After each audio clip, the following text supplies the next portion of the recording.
യേശുവിൻ്റെ കൂട്ടായ്മയിലെ സ്നേഹം നിറഞ്ഞ എല്ലാ പ്രിയ ദൈവമക്കൾക്കും ദൈവാനുഗ്രഹം നിറഞ്ഞ നല്ലൊരു ദിവസം ആശംസിക്കുന്നു.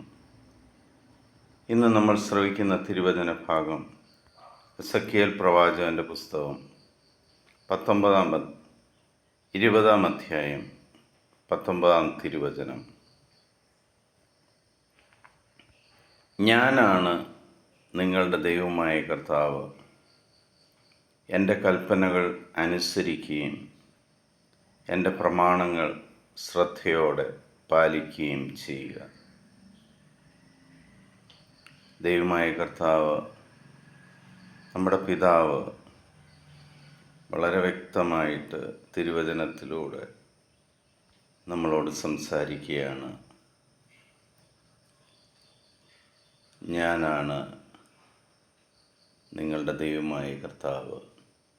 ആകാശവും ഭൂമിയും സൃഷ്ടിച്ച ഞാനാണ് നിങ്ങളുടെ ദൈവമായ കർത്താവ്. എൻ്റെ കൽപ്പനകൾ അനുസരിക്കുകയും എൻ്റെ പ്രമാണങ്ങൾ ശ്രദ്ധയോടെ പാലിക്കുകയും ചെയ്യുക.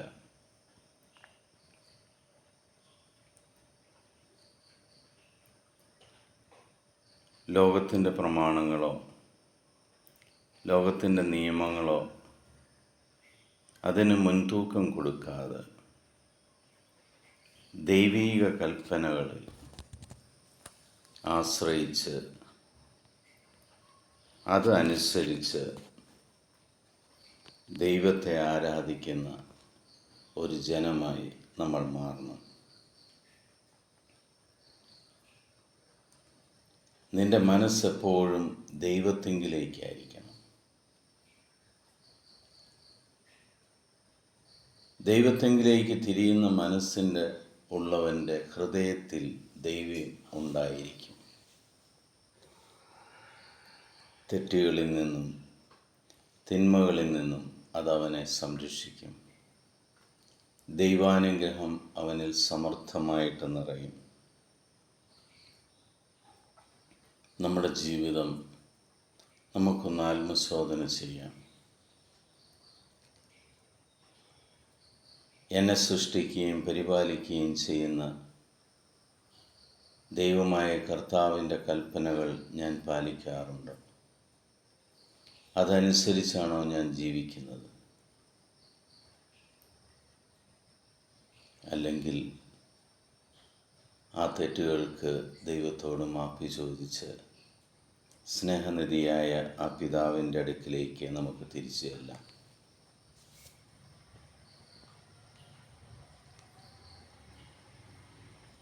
നിന്നെ ഇന്ന് രാവിലെ കൈപിടിച്ചുയർത്തിയിരിക്കുന്ന ആ ദൈവത്തിൻ്റെ, നിന്നെ എപ്പോഴും സ്നേഹിച്ചുകൊണ്ടിരിക്കുന്ന ആ ദൈവത്തിൻ്റെ അടുക്കിലേക്ക് നമുക്ക് തിരിയാം. നിന്റെ മനസ്സ് മുഴുവനും ആ ദൈവത്തിങ്കിലേക്ക് മാറ്റാം. പിതാവായ ദൈവത്തിൻ്റെയും പുത്രനായ യേശുക്രിസ്തുവിൻ്റെയും പരിശുദ്ധാത്മാവിൻ്റെയും കൃപയും അനുഗ്രഹവും സമാധാനവും എപ്പോഴും നിങ്ങളുടെ കൂടെ ഉണ്ടായിരിക്കട്ടെ. ഇന്നത്തെ ദിവസം കുടുംബത്തിൽ സമാധാനം നൽകിയതിന് ദൈവത്തിന് നന്ദി പറയാം. മക്കളെ സമർത്ഥമായിട്ട് അനുഗ്രഹിക്കുന്നതിന്, ആ മക്കളോടൊപ്പം കർത്താവിൻ്റെ സാന്നിധ്യമുള്ളതിന് ദൈവത്തിന് നന്ദി പറയാം. ലോകസമാധാനം നൽകിയതിന് ദൈവത്തിന് നന്ദി പറയാം. യുദ്ധങ്ങൾ ഒഴിവാക്കിയതിന് ദൈവത്തിന് നന്ദി പറയാം.